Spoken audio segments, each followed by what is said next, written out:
Good evening. We'd like to open the hearing on the proposed Vernon school budget, which will be by Australian ballot next Tuesday, the 7th of March. And just to read the warning question to you, shall the voters of Vernon School District approve the school board to expend $4,079,300, which is the amount Vernon School Board has determined for the ensuing fiscal year. It is estimated the proposed budget, if approved, will result in education spending of $16,866 per equalized pupil. The projected spending per equalized pupil is 14.6% higher than spending for the current year. I'd like to introduce Mike Hebert, the chair of the Vernon School Board, who will introduce his board members and do the budget presentation before we take your questions.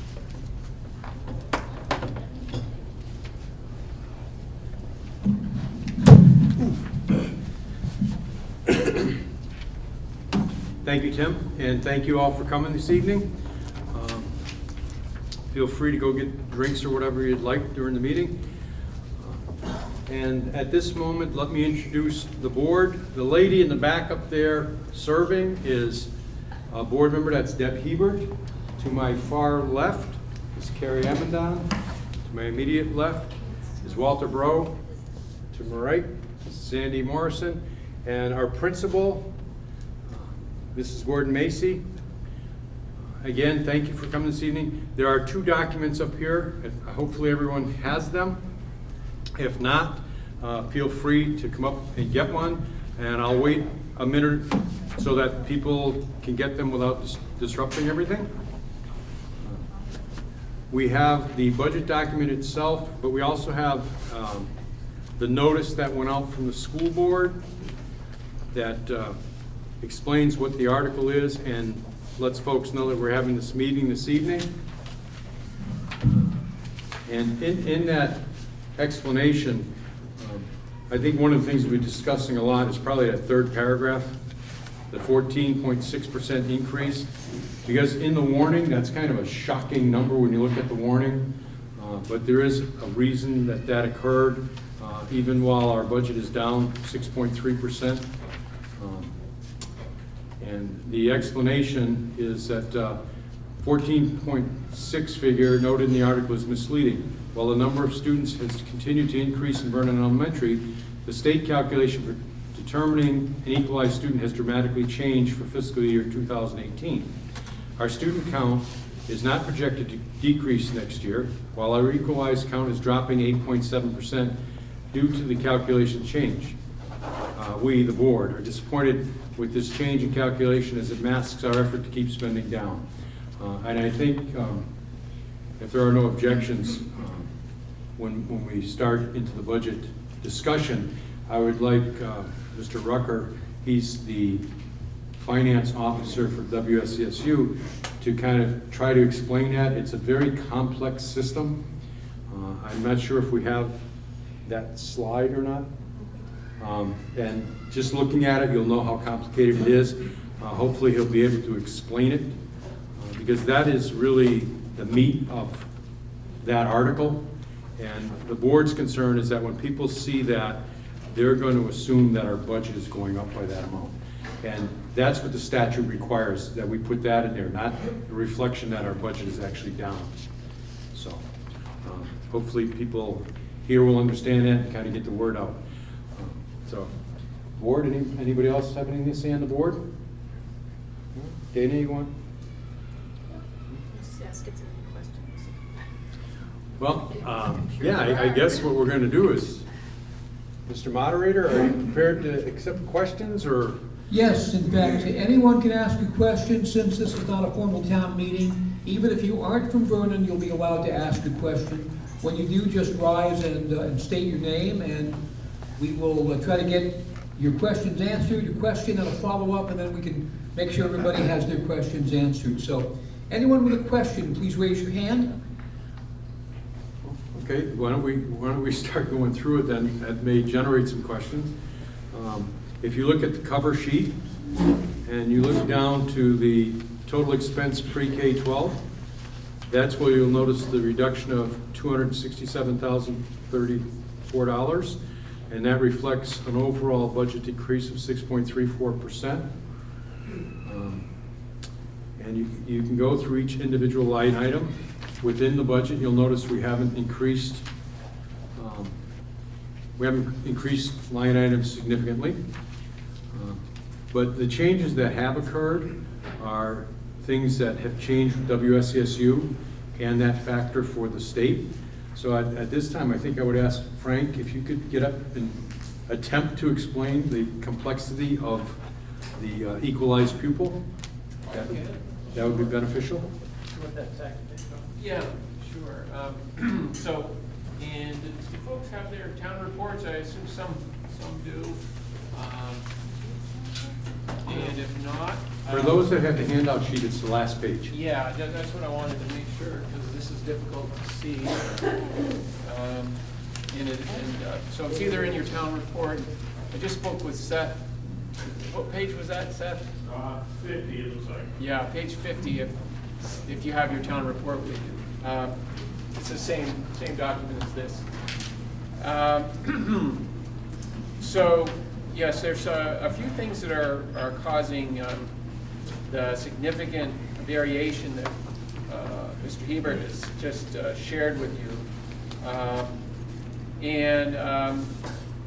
Probably the most significant impact is line 15 of this document. So right here is our equalized student count. So the school funding formula is based on the board's presentation of a budget less revenues that are not coming from the education fund, and we'll talk a little bit about that, and then divided by this number, divided by 218 students.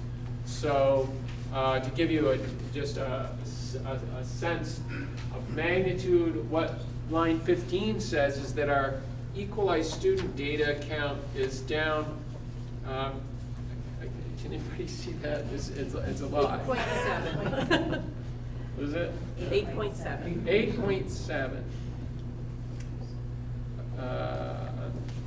Okay, right. So the way the funding formula works is if the budget doesn't go down by that amount, if the budget doesn't go down 8.7, then the cost per student goes up, of course, and the funding formula is all driven on cost per student. Right now, the proposed budget of $16,866 divided by about a $10,000 figure, and that's why the tax rates are going to be always very close to a cost per student figure.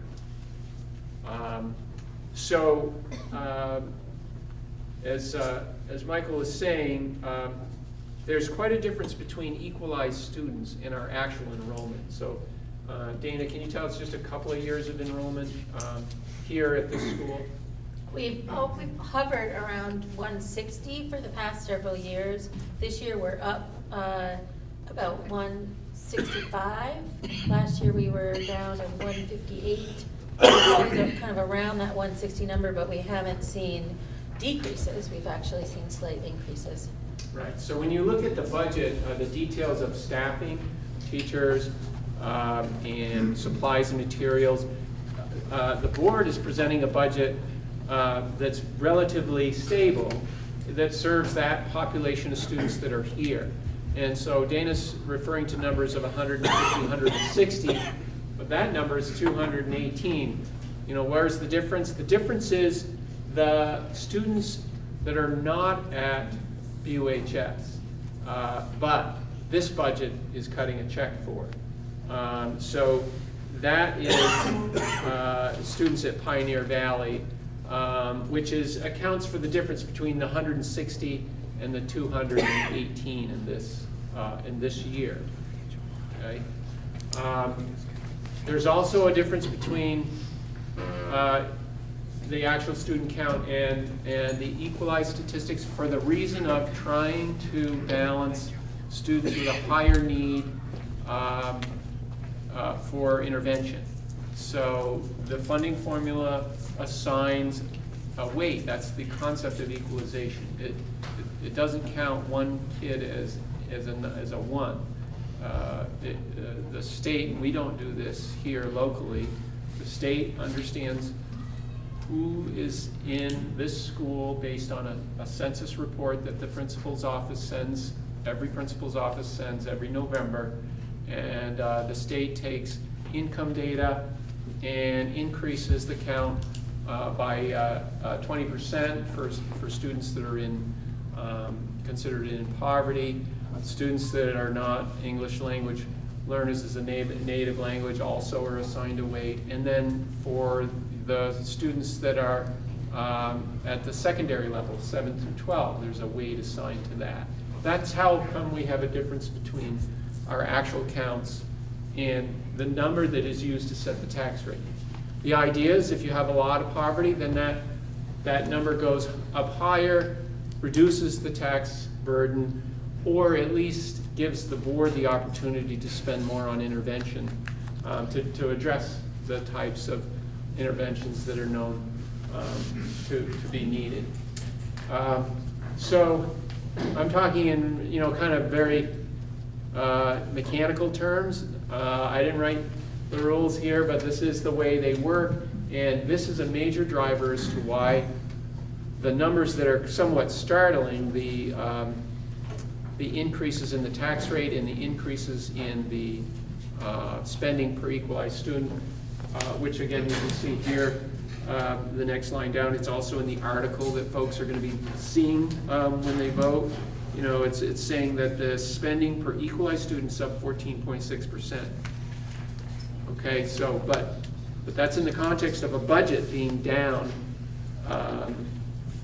significantly, as Michael has said, down 276,000, 6.3%. Mr. Moderator? There's a question over there. Go ahead. Is the equalized pupils K through 12? It's K through 12 for what this budget pays for. So this budget pays for kids pre-K through 12, but this budget does not pay for students at BUHS. Or BAMS? Or BAMS. So if you want to understand that, how do you pay for kids at BAMS and BUHS? If that's a question, I'll answer it, but if it's not, I won't get it. You want to know that? Okay. Yeah, where that is. Okay. So, coming back to this tax page here, we've talked about the Vernon proposal of $4,079,000. That's the first line. That's your detailed budget that you have in front of you. $4,079,300. That's teachers, staff, materials, food service for kids in this building. Plus, it's for tuition for kids that are secondary students, and you'll see that on the third page of the budget. Secondary, you'll see a figure 700,000. So that's in this $4,079,000 for those kids that are not attending BUHS. Okay. Where is it? Okay. So in this handout, if we go to the 1, 2, 3, 4, it is the page right before the totals. You got a big blank. You got the page right before the totals, and we have just skim down through there, and you'll see secondary 700,000 proposed. Okay. And that's compared to 760,000 in the current year, 750,000 in the fiscal year 16. So I haven't got to the answer yet, but I just helping you understand that this budget, when you go to vote, includes money, 700,000 out of that $4,079,000 for those Pioneer, Northfield, Mount Hermon, any kids that are not here or not at BUHS. But there's no money in here for BUHS. And where is the money for BUHS? Where Okay, does that come to from? answer that question, Is that still part of the 4,000,009, or that's even in addition to no, neither. Yeah, so this is a good question. So how do we get to pay for BUHS? Here we go. Coming back to page, this last page in your handout in the tax page. Go back to that. So we left off on this discussion right here, 16, line 15, okay, 16,000. BUHS does this same calculation. Every school in the state does this same calculation. They start with a proposed budget. For BUHS, it's 25 million. They subtract revenue. In our case, 385,000. The lion's share of that is 221,000 proposed from the rec department. You can see how that reduces the spending on line 14. They call it education spending. We divide by kids and we get a cost per student, and from there we get a tax rate that you write a check for to town office based on the whatever the results of the votes are. So BUHS does the same thing. And the results of that budget creates a tax rate. And you pay a tax rate that is proportional to the number of Vernon students out of your pre-K through 12 population that attend BUHS. That's how you pay for it. And to understand the mechanics, pretty straightforward. It's on that page. Here we go. So now if you go to line 29. So the Vernon School, for the $4,079,000 that pays for Pioneer, Mount Herman, and this school has got $1.674, line 29. That's this school's tax rate. But now the state says, yeah, but you don't have 218 kids.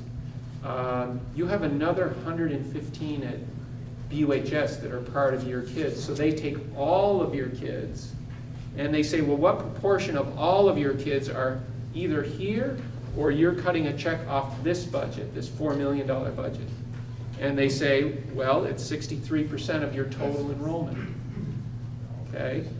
Which is 218 divided by total enrollment. I think we put that on the, we put that on the first page of this document. We put it on the first page and down in the narrative at the bottom, and we say BUHS, actually for this year is 125 kids. So we add the 218 plus the 125, and that's your total pre-K through 12 enrollment, and that means that 63% of the total kids that live in Vernon are paid through from that $4 million budget, so you get to pay as a resident 63% of $1.67. And then we do the same thing for BUHS. So the remainder, 100% minus 63% is 36%. That's on line 36. Okay? The BUHS budget had the same process like every school in the state does. Their tax rate wasn't $1.67. Their tax rate was $1.72. That's on line 35A. So you pay 63% of your school operation here, $1.67, plus you pay 36% of $1.72. Those two numbers get added together, and that's how you pay for all kids, which is on line. That's 91. What is it? 56. Line 37 is the pro rata amount, 56 cents for BUHS. The pro rata amount for this school is $1.06. That's on line 31. Okay, so it's $1.06 on line 31 plus BUHS is 56 0.9 cents on line 37 is your total tax rate. And then Vernon has had this special deal that's getting phased out. We can talk about that. It's another complicating factor. I'll take care of that one. Thank you. That's at 0.91. Mike's going to cover that one. But that gets us to $1.63 on line 38.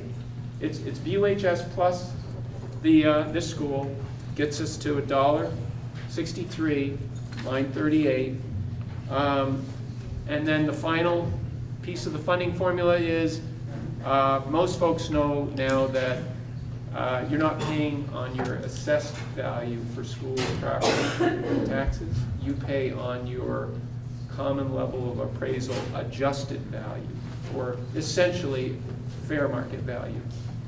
And that's why you are actually paying less than the equalized rate on line 39.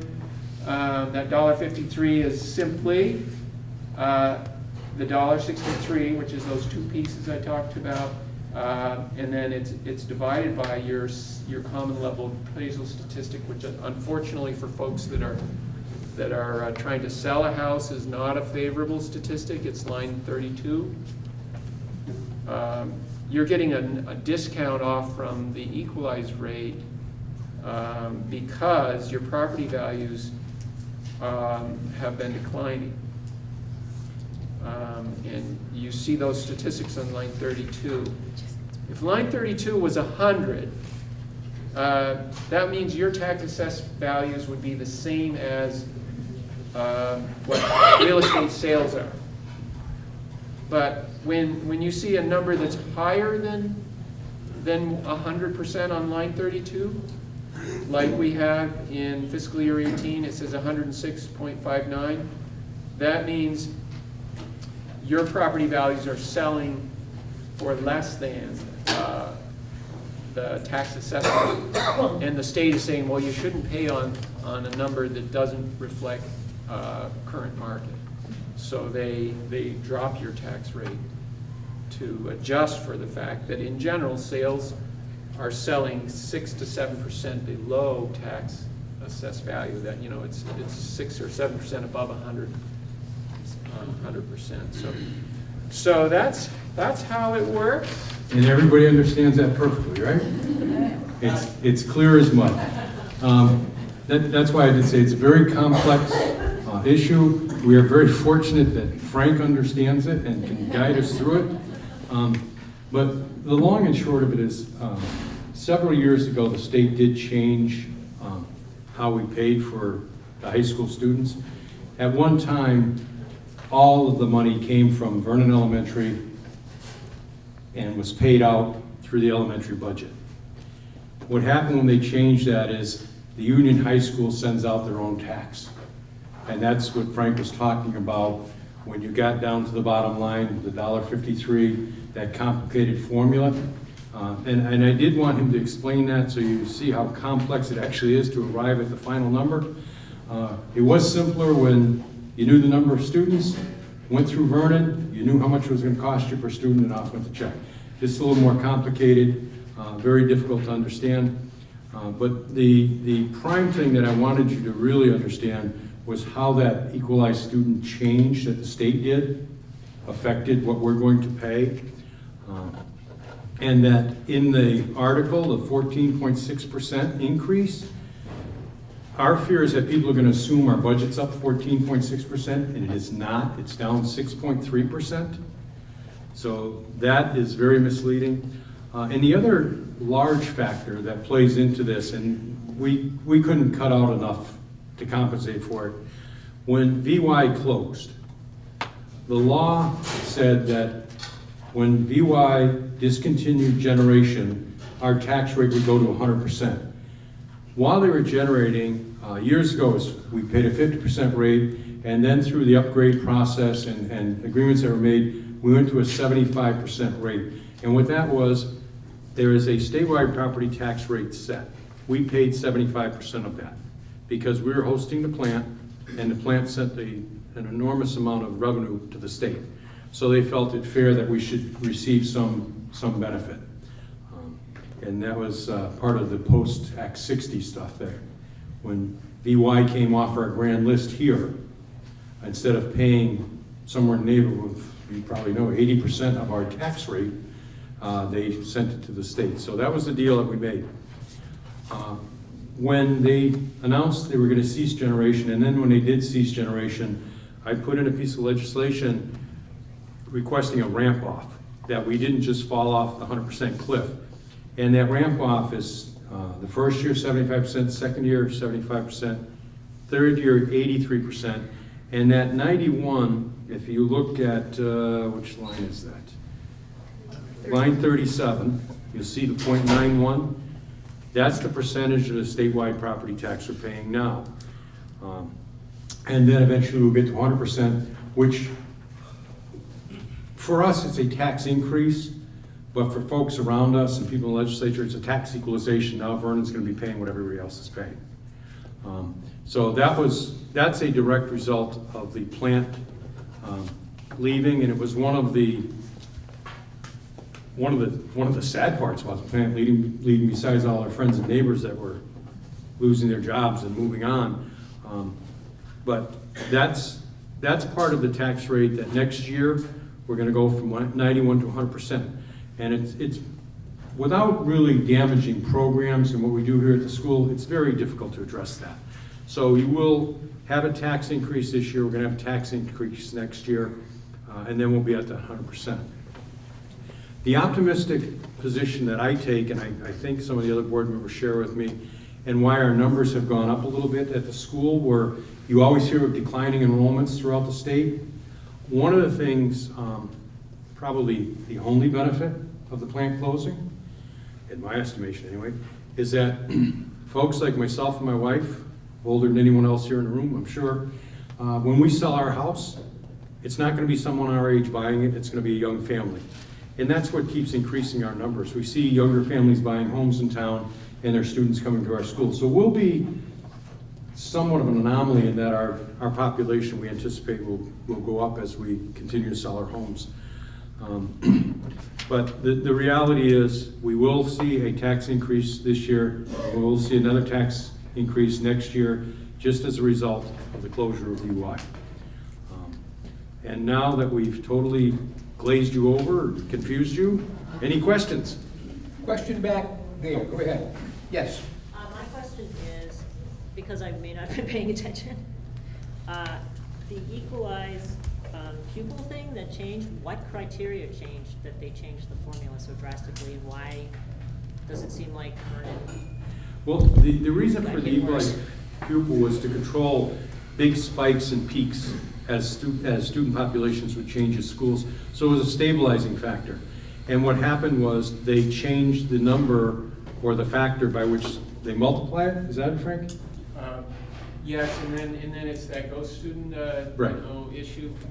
So what you have is the way they were counting it to stabilize it, as Frank said, you had ghost students. You had students counted in your building that weren't really here.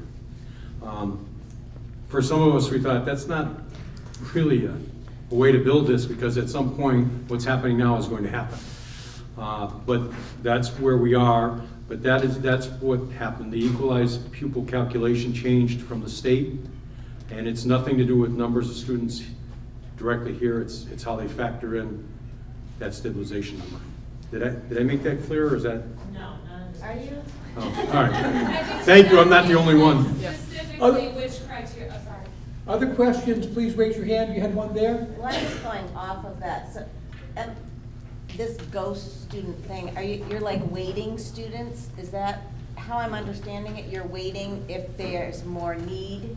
Are you weighting a student, like, so one person is worth like 1.5? Students are weighted by need, but this ghost factor was something different. And Frank, if you would try to do a better job than I did on it.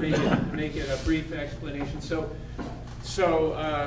As Michael was saying, the state recognized, particularly as many schools are getting smaller and smaller, if it was a 1,000-student system and you had 10 kids change, meaning leave the system, didn't enroll the next year, 10 kids on 1,000 is a 1% impact.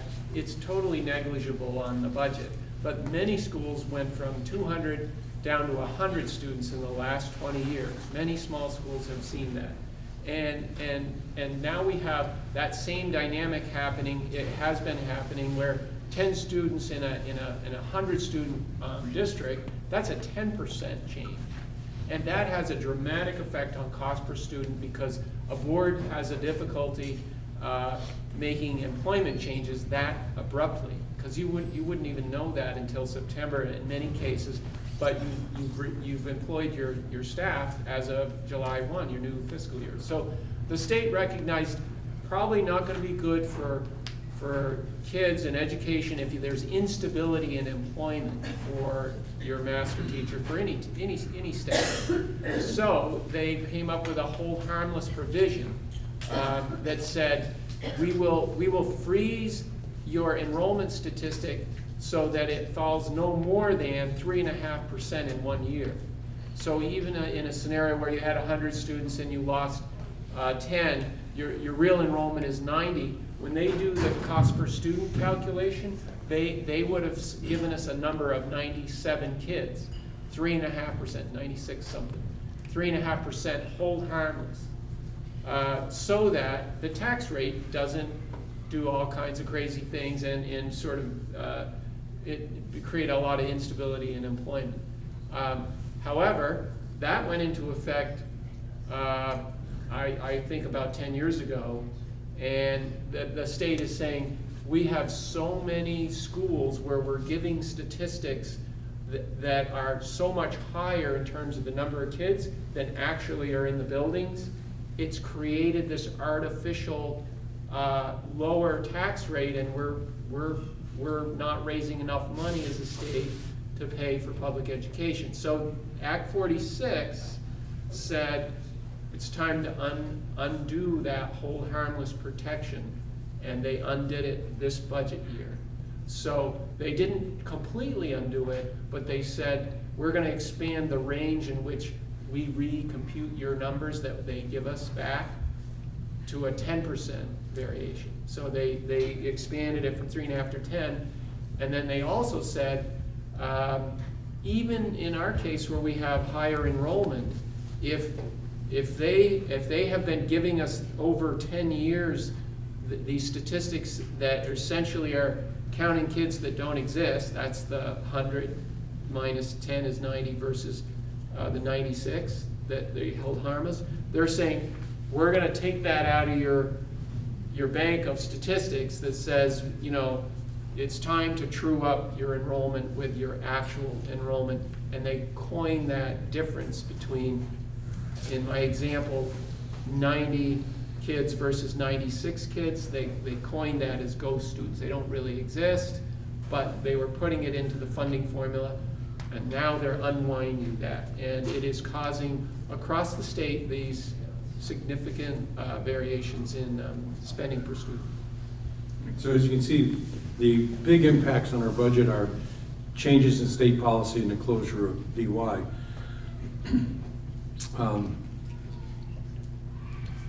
We have further questions right there in the back table. Go ahead, and then after that, you and the chair. Jessica Freeman. On line 25 where it says the excess spending threshold is 17,000 and change, is that the Act 46 threshold that you have to pay a penalty tax on if you go over that? Is that what that is? That would be, that's the threshold that And you we're under can't that. go. We are under the threshold. Excellent, thank you. That's one of the goals of the board, is to stay under that threshold so we don't have to pay a penalty. And over here. I know that there's still like a lot of stuff about Act 46, but where would the money go from? Would we lose the money from the rec department that they pay the school to keep? Would that go to other districts? How? Right now, we are not in that process. So the revenue that's generated to us from the rec department stays with the school. I think if somehow we were tied into the merger, which at this time there's no plan for us to do that, That would be revenue raised here, and it would be a question as to what happens to that money. Because if we're part of that new unified district, the new board would control the monies within the district, but I would assume that would be money allocated here. I would hope it would be money allocated here. You know, there's no legal guarantee, but your assumption would be that people would allow the money to stay here as revenue generated by the school. Further questions? Over here on this side. Yeah. Martin Langeveld.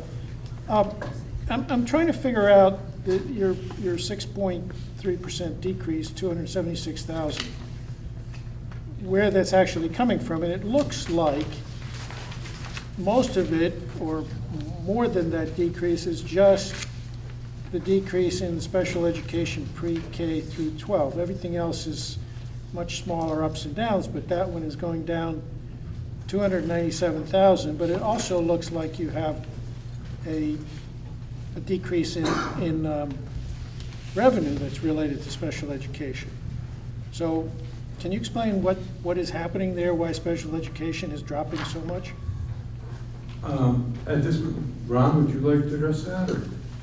Yeah, I'm Ron Staley, Superintendent of Schools. I'm going to turn it over to Frank in a minute. But essentially, all of our special ed services for professional staff has been consolidated into the supervisory union.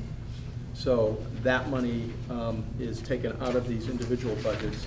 It goes to the SU budget, and there's an assessment for those services. Frank could give you a little bit more background on that. It's worked very well. Over the last 2 years, we've been able to save about $300,000 each year because we're able to maximize our staff usage a little bit better than by individual district. So. Any further questions? Back of the room, way back, you sir. My question is similar to his. It appears like all of the special ed para money's gone next year, so just a little bit of where that money's going. I'm guessing it's going to the district. Yeah. But at the same time, our assessment's going down by a couple 100,000. So do we have a big population shift, or are we having a lot less paras here? How is our assessment dropping so much?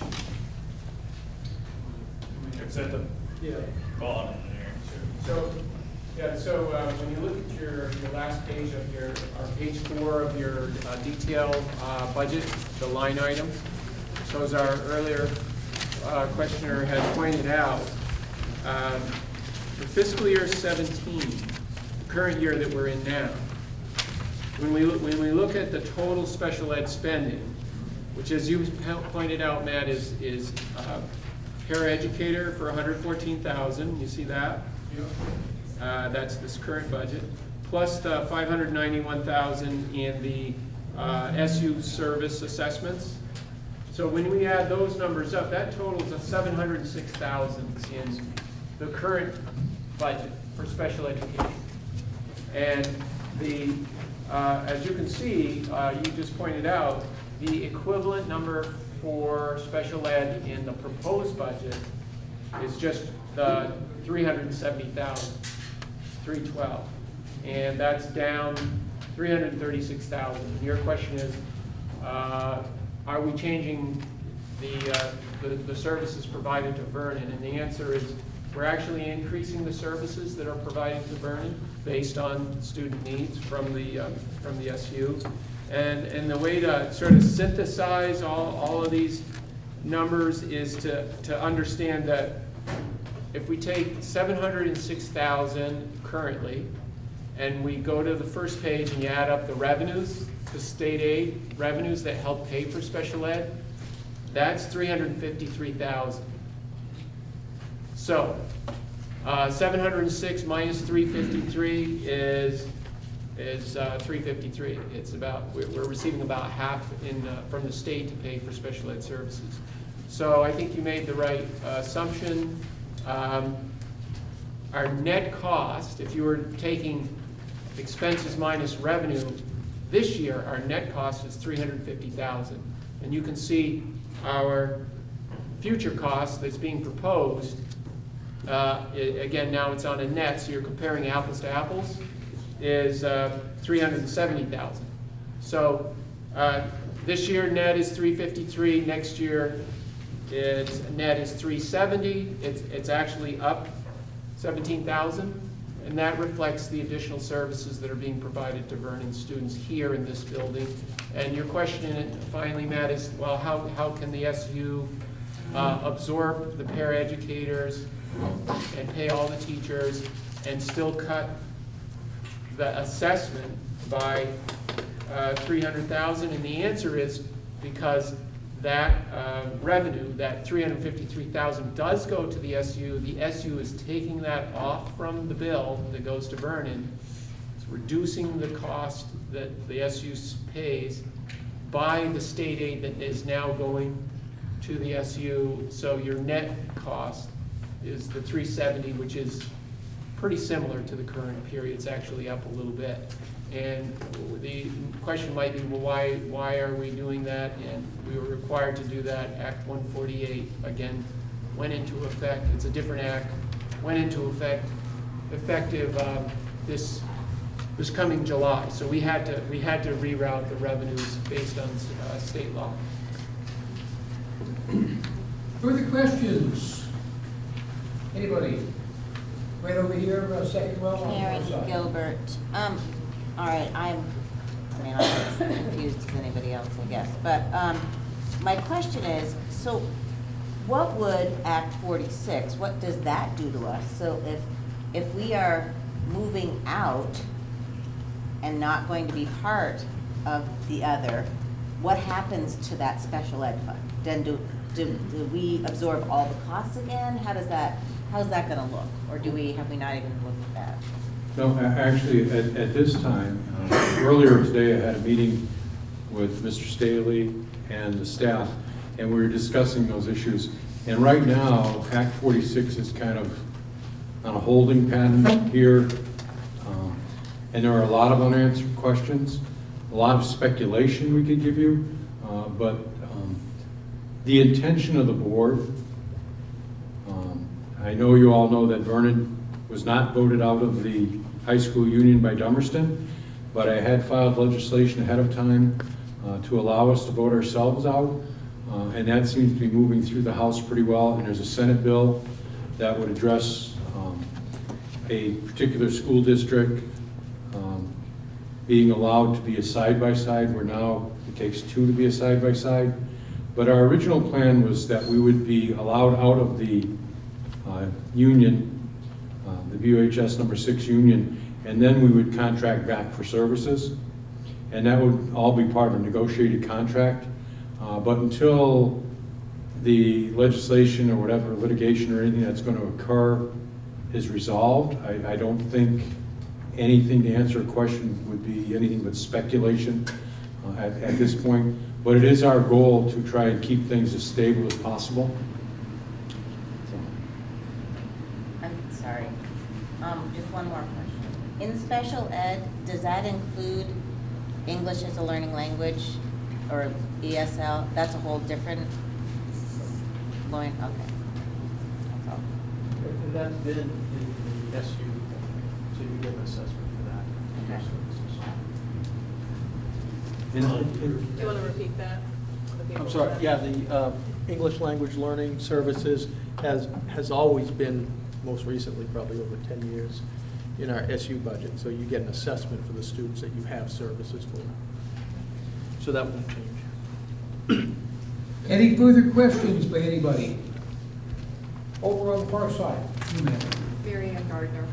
The only other big thing I see is under regular instruction for elementary tuition, REG, registration for 45,000.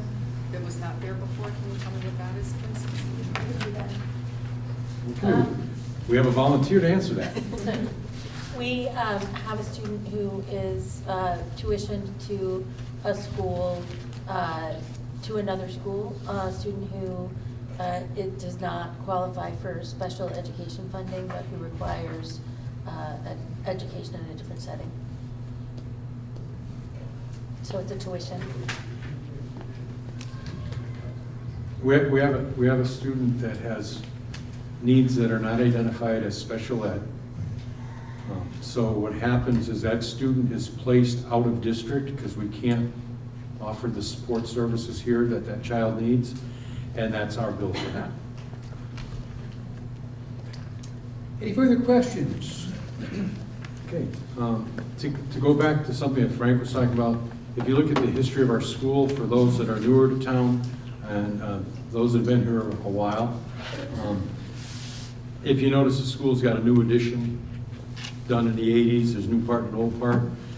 At one time, we had 200 plus students here, and we anticipated going over 300, so we added on to the building and made those accommodations. And then over time, our population dropped to about 125, 124, as other towns did.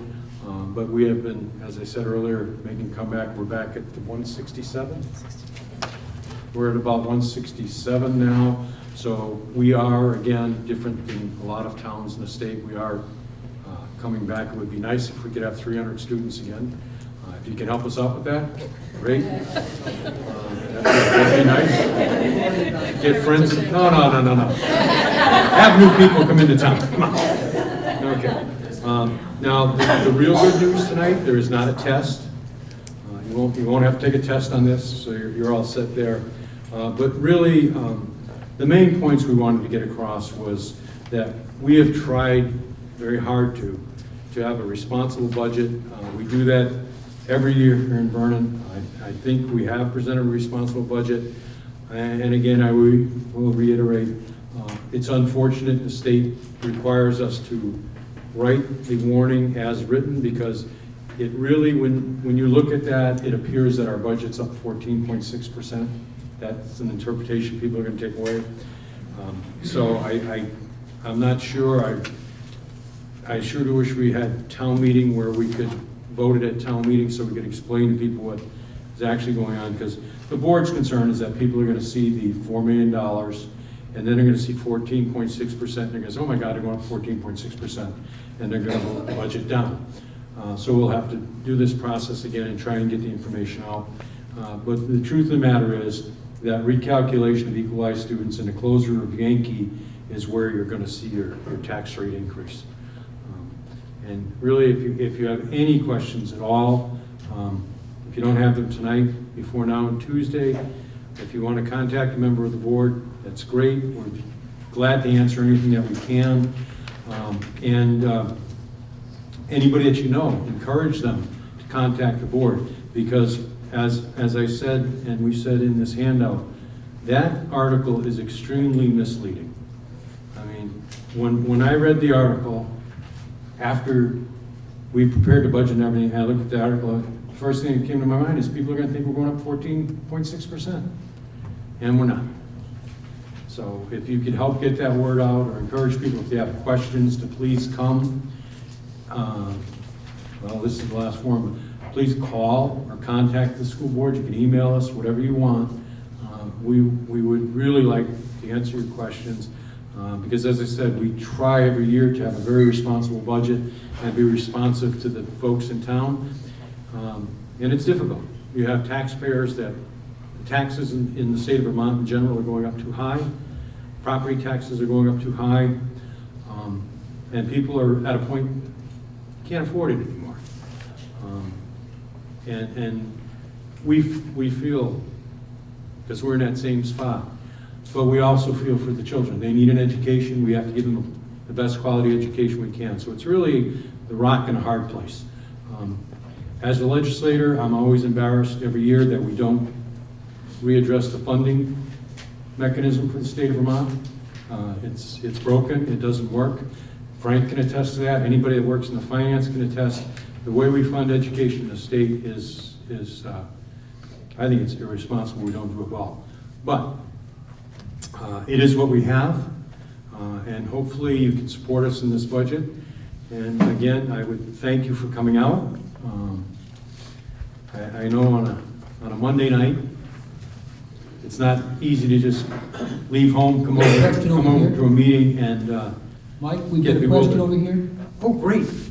Mike, even though we can't address the whole thing at, the town meeting, if those of us that are here at this meeting simply stand up and say, don't pay attention to the 14% or the 16% that you see. We're actually down 6%.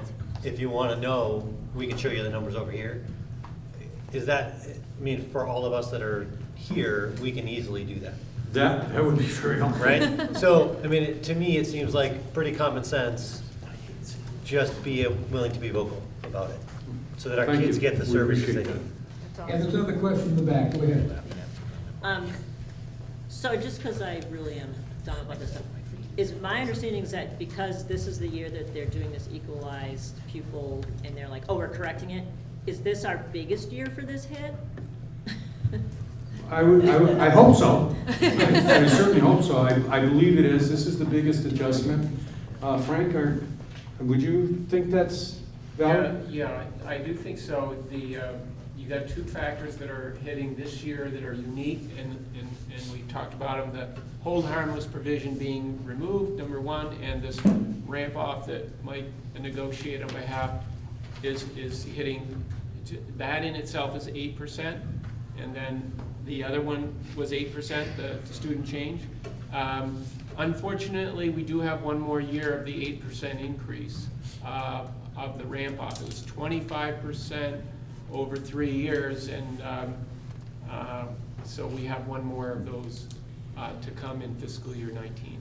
And if, But the equalized student, if I understand. I would not expect, Grow, if we get more kids, if we're Yeah. not penalized. Right. If we lose a bunch, we don't have. yeah, if we lose a bunch, then yes, that compounds this problem. and there's actually one other factor that is not, well, it does directly involve our budget, but you will be voting on at town meeting, and that is, someone asked about the revenue from the rec department. What the rec department gives us in revenue on rent actually saves us hundreds of thousands of dollars on our tax rate. Seth is here, if he'd like to take a moment, Mr. Moderator, if that's all right?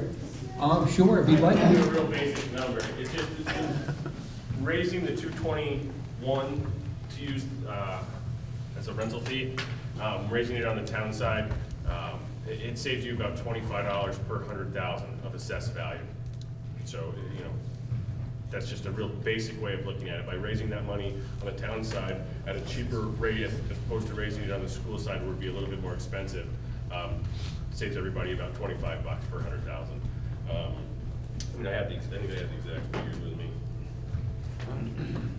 I'm sorry, Seth, I did that to you. I should have pre-warned you, but I saw you sitting back there. I have some numbers here. So on the school side, per 100,000, it would cost about $91.90 in that ballpark to raise that rental fee. And on the town side, it's about $67.15. So there's your $25 difference per 100,000, and it's just a matter of what it costs to raise a penny on one side compared to the other. So it's a big benefit, and it offsets.